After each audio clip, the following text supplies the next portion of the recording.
Now, Dover, the UK's busiest port, will build temporary marquees to check passports in an attempt to avoid a repeat of last weekend's travel chaos. And that comes as 70 million people hit the roads this weekend for Easter getaways. Joining us now to discuss this further is travel expert Sally Gethin. So, Sally, every time you come in, there's bad news about... No, I'm still smiling. about how chaotic things are going to be. Let's start with the roads. We'll do planes, trains and automobiles. Let's start with the roads. 17 million. It's going to be a nightmare. Yeah. When are going to be the black spots?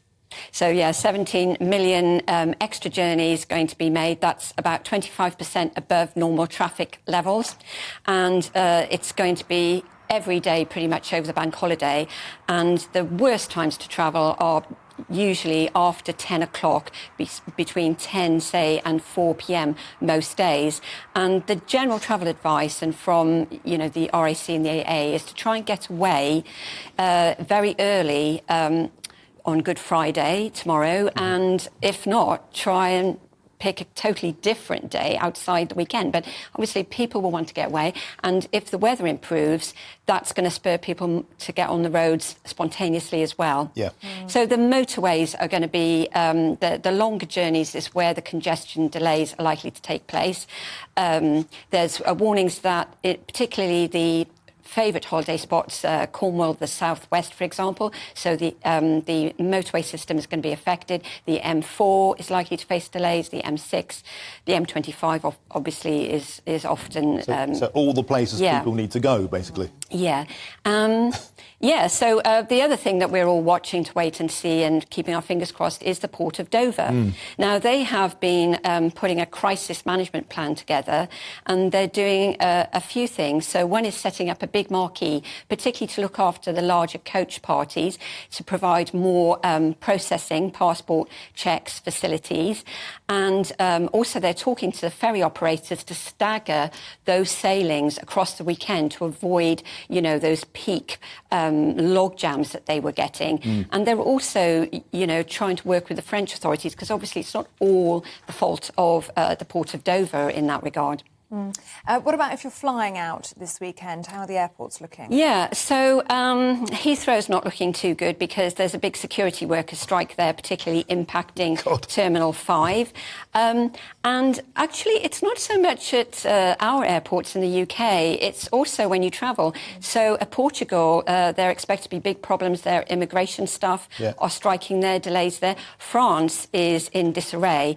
The government is actually warning people to be very alert if they're travelling to France this weekend with the protests and so forth. French air traffic controllers are striking, which impacts all the short to medium haul routes over Europe. Ryanair has, for example, reported problems. And Spain also has, there are ground staff striking in Spain at the airports. OK, now finally, those who plan to use trains, like I'm meant to be going away on Saturday, haven't booked a ticket yet. You're about to tell me I'm being really silly, aren't you? Depends which station you're going from. I'll go from Paddington here, I'm going out west. Paddington is not so bad, but for going north, Euston Station is completely closing over the bank holiday weekend. That's the Manchester route, so that would be chaos. Yes. Advice is to try and use St Pancras. South, Victoria Station, which is the gateway to the south east, for example. Southern services are all being diverted to London Bridge.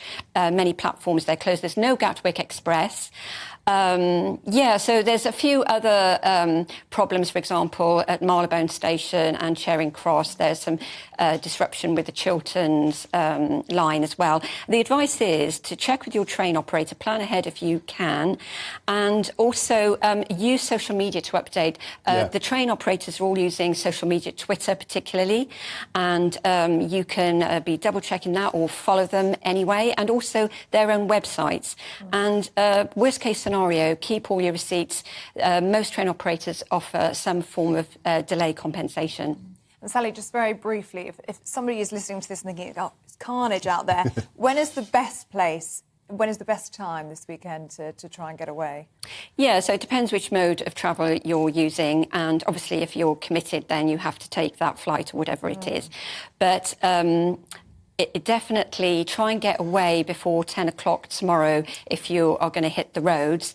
And Sunday and Saturday could be quieter. Sunday, and you know, that's the day when people want to see family members, Easter Day, and so there could be a lot of people going for shorter journeys on that day as well. So you really do need to keep up to date with your roads and, you know, the latest traffic alerts. OK, Sally Gethin, thanks for your input. It's all enough to make you stay at home and eat Easter eggs and just gorge on chocolate, isn't it? Thank you for your input today. That's the best. Thanks, Sally. OK, you're welcome. To set your alarms, you need to be on the road before 10 o'clock tomorrow. That's going to be the answer, isn't it?